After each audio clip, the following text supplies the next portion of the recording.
So I don't typically do anything like this, but I thought that I would kind of document or at least talk a little bit about my recent experiences. So a few months back, I broke up with my fiance. Well, she ended it. And so I went on a long road of trying to figure myself out, how to better myself, and what I could do to prevent future issues in relationships, because people always say, "Oh, you're too old to change," which I don't believe. I think when you want to change, you can actually change. But during that time, I started seeing and getting tested for a lot of different things. So when I was in my 30s, early 30s, I was diagnosed with ADHD. Then another doctor diagnosed me with being bipolar, then ADHD, then bipolar. Anyway, so long story short, the one thing that they didn't diagnose me with, which is still shocking to me, was OCD. So the past, I would say, 3 months, I've been going through and taking a lot of tests, trying to figure myself out how to be a better person, a better spouse or significant other, any of those types of things that I can prove myself with. And went through the testing and found out that I have OCD, severe OCD, and never in a million years of anything I can possibly have had would I have thought it would be OCD, because anybody who knows me, they know that my house is a little bit disorganized. I'm not super clean. Not, as I said, I'm not an anal person by any means. So the diagnosis was something that would never have popped up on my radar. However, the treatment for the ADHD actually had amplified the issues with the OCD.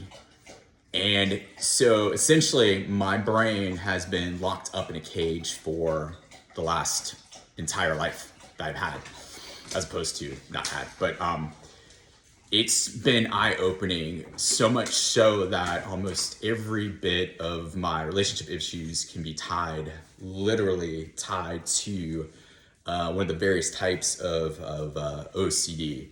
So one thing OCD does to you is it constantly looks for stressors, and it constantly is looking for something to stress you out about. When it comes to relationships, they call ROCD, romantic OCD.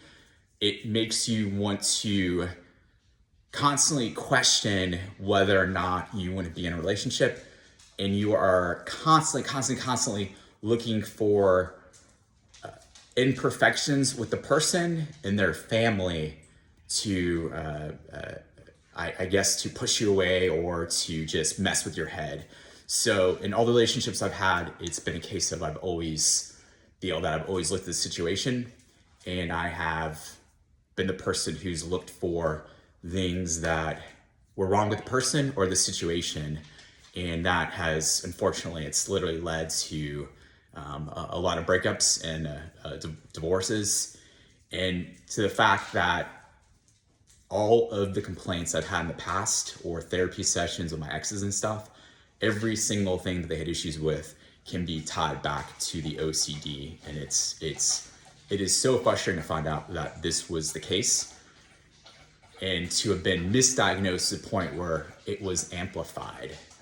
So what I've actually been on is a journey of going through and actually calling my ex-wife, a lot of friends, ex-girlfriends, and apologizing, because I didn't know that's what it was. And I couldn't imagine being with somebody who was constantly looking for issues with the scenario. It just must have been mind blowing. And then if I was, I don't want to get into that. I'll get into that in another session. But anyway, but my goal is to start doing some kind of recordings as I go through this journey of treatment and those sorts of things too, and kind of showing and talking about some of the signs that people should be aware of, if hypothetically anybody ever watches this. But one thing that I think, one of the reasons I was misdiagnosed with ADHD was when I went to go see the doctors when I was in my early 30s, I would tell them that I couldn't focus. And I was constantly like running around thinking. But what was happening was I was having obsessive thoughts on something.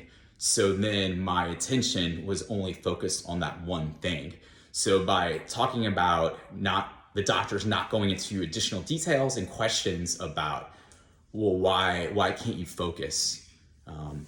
And you can't focus. What is it that you are thinking about, and kind of taking a step further into it? Because the problem is when you have obsessive thoughts, it makes you almost like you would be if you're ADHD, where you'd be hyper focused on one thing, and those sorts of things too. But also learn, I'll talk about this a little bit later as well, is that since I was 4 years old, it's been that long where I've had intrusive thoughts. I even had certain things where things had to be symmetrical. So I've always had to have something on both of my arms, left and right. It always had to be balanced out. I used to change shoes a lot. I don't know why I did this, but now I figured out that it was all these different types of things where you would do certain activities to essentially alleviate it. So, but anyway, like I said, who knows if anybody will ever see this. Hopefully somebody will see it and it can help somebody. So I'm going to start also doing some courses in it, and I started doing EMDR, which I'll talk about a little bit later on, which has been absolutely amazing, because again, when you become obsessed or hyper focused on something, then it is frustrating. You can imagine what I must have been going through the last 40 something years of my life, where my mind was constantly looking for stressors and costing me just absurd lot of happiness, and costing other people in my life a lot of happiness. So anyway, I'll be back in touch later on with a little bit more information, but I just had to go ahead and start documenting this. So who knows, maybe I'll make it into a podcast or whatever. So, but anyway, have a good night.